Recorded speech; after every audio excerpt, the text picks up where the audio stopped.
Russia के Ukraine को invade करने के बाद से रशिया पे काफ़ी सारे इकोनॉमिक सैंक्शंस लगाए जा चुके हैं और यहाँ पे सब तरफ से वेस्टर्न कंट्रीज़ ये प्रयास कर रहे हैं कि रशिया को इकोनॉमिकली आइसोलेट कर दिया जाए।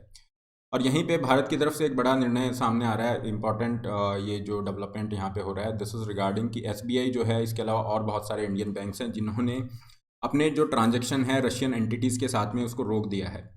जैसा आप यहाँ पे न्यूज़ देख पा रहे हैं, SBI stops transaction with Russian entities. तो ये ऐसे आपके बैंक हैं या जो इंस्टीट्यूशंस हैं या फिर आपके पोर्ट वेसल्स एट्सेट्रा, ये सभी वो इंक्लूड होंगे जिसके ऊपर या तो यूएसए ने, यूरोपियन यूनियन ने या यूनाइटेड नेशन ने जो है सैंक्शंस की लिस्ट जारी की है, वहाँ पे ये इन्वॉल्व हैं।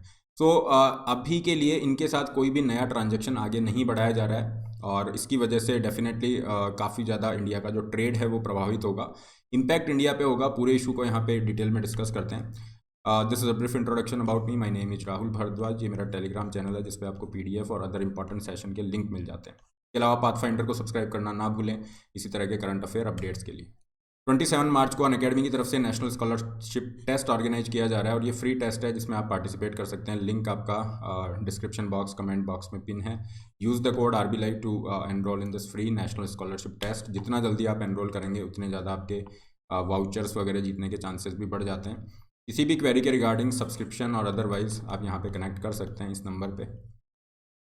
चलिए, एसबीआई की तरफ से यहाँ पे ये मेंशन किया गया। और एसबीआई क्यों ये जो ट्रांजैक्शन है उनको होल्ड पे रखा हुआ है या अभी के लिए ट्रांजैक्शंस को बंद किया हुआ है, उसका रीज़न है कि एसबीआई की जितने भी जुरिस्डिक्शन है, जैसे यूएसए है, यूरोपियन यूनियन है, वहाँ पे प्रेजेंस बहुत ज़्यादा है।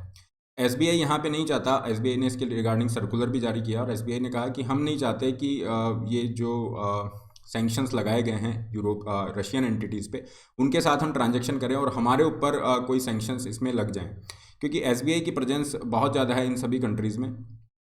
हालांकि एसबीआई की तरफ से यहाँ पे कोई इमीडिएट रेस्पॉन्स तो नहीं आया है, लेकिन अभी जो भी स्टेटमेंट हमारे पास इंफॉर्मेशन आ रही है उसमें यही बताया जा रहा है कि यूएसए का जो ये पूरा डॉक्यूमेंट है, यूएस ट्रेजरी डिपार्टमेंट की तरफ से ओएफएसी का ये जो डॉक्यूमेंट है, इसको पूरा पढ़ने के बाद ही आगे कुछ डिसीजन लिया जाएगा। और इसके रिगार्डिंग आरबीआई ने आज मीटिंग भी बुलाई है, लेकिन अभी के लिए सारे ट्रांजेक्शन को आपने ये होल्ड पे रखा हुआ है। मतलब नया कोई भी ट्रांजेक्शन अभी नहीं हो रहा है। तो जहाँ तक हम यहाँ पे रेस्ट्रिक्शन की बात करें, हम सभी को पता है कि रशिया के ऊपर बहुत ही स्ट्रिक्ट जो फाइनेंशियल रेस्ट्रिक्शन सैंक्शन हैं वो लगाए जा चुके हैं। जैसे रशिया के काफ़ी सारे जो मेजर बैंक हैं उनको ये स्विफ्ट जो सिस्टम है इससे बाहर किया जा चुका है। स्विफ्ट ये जो सिस्टम है इसमें क्या होता है, जैसे हम इंडिया के अंदर दो बैंकों के बीच में पैसा ट्रांसफ़र हो रहा है तो उसमें हमें IFSC कोड चाहिए होता है।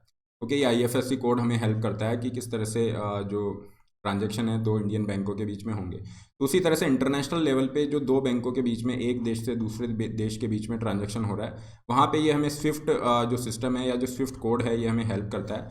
तो ये पूरा जो सिस्टम है ये ऐसा नहीं है कि ये पैसा ट्रांसफ़र कर रहा है, लेकिन ये हमें जो फाइनेंशियल ट्रांजैक्शन है उसकी जो इन्फॉर्मेशन है उसको वेरीफाई करने में हेल्प करता है। तो अब रशिया के मेजर बैंक्स यहाँ से बाहर हो गए तो एक देश से दूसरे देश में जो फाइनेंशियल ट्रांजैक्शन है उस पर रेस्ट्रिक्शन हो जाएगा।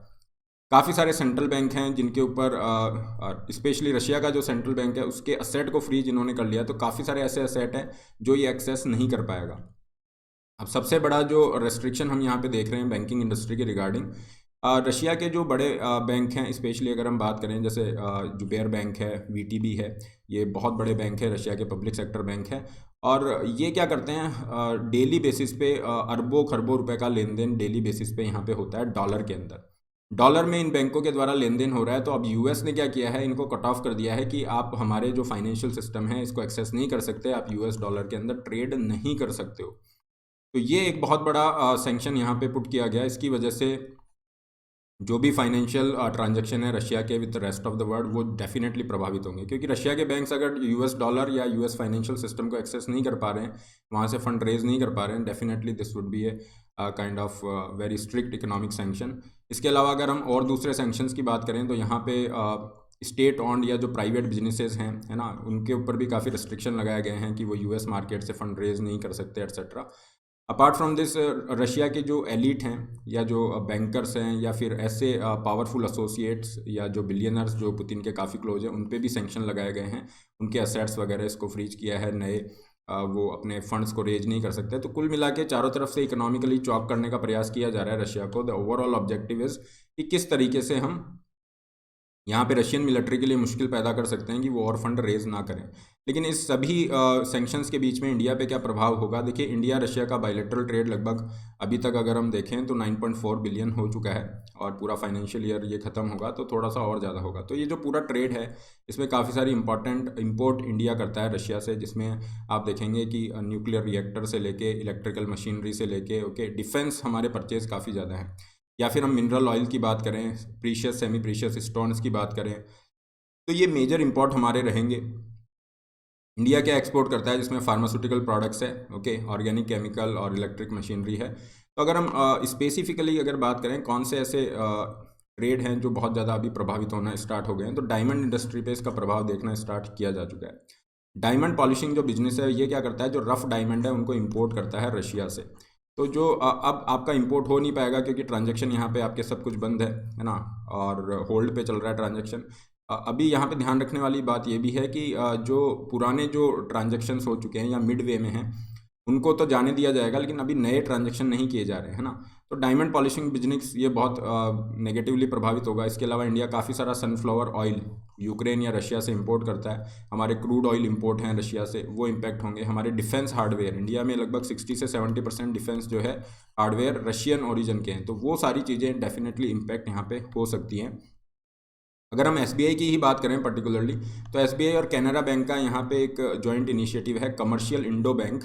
ये कमर्शियल इंडो बैंक मॉस्को में स्थित है, और इसके अंदर भी आपके करोड़ों रूबल्स यहाँ पे पड़े हुए हैं, तो ये भी डेफिनेटली प्रभावित होगा। और एसबीआई का जॉइंट वेंचर है, तो एसबीआई ने जिस तरह से ट्रांजेक्शन को भी बंद किया है, तो डेफिनेटली ये भी आपका प्रभावित होगा। इसके अलावा अगर हम देखें तो जो इंडियन फर्टिलाइज़र कंपनीज़ हैं, है ना, ये बेलारूस या फिर रशिया से काफ़ी सारा फर्टिलाइज़र इंपोर्ट करती हैं। तेल कंपनियां हैं जैसे इंडियन ऑयल कॉरपोरेशन वगैरह, इनके यहाँ से काफ़ी लेन देन है। तो इन सब चीज़ों के ऊपर डेफिनेटली इस चीज़ का प्रभाव पड़ेगा। और इसी पूरे क्राइसिस को देखते हुए ही एट प्रेजेंट कोई भी बैंक जो है इंडिया के अंदर अपने रिलेशनशिप को आगे बढ़ाने के लिए तैयार नहीं है। तो इस तरह की ये सिचुएशन क्रिएट हो गई है। इसी को लेके यहाँ पे आज आरबीआई से इनकी मीटिंग है, एसबीआई और इन सब की, कि किस तरह से हम आगे जा सकते हैं, क्योंकि ये ट्रांजैक्शन रोके नहीं जा सकते। बहुत सारी एसेंशियल कमोडिटीज़ हैं।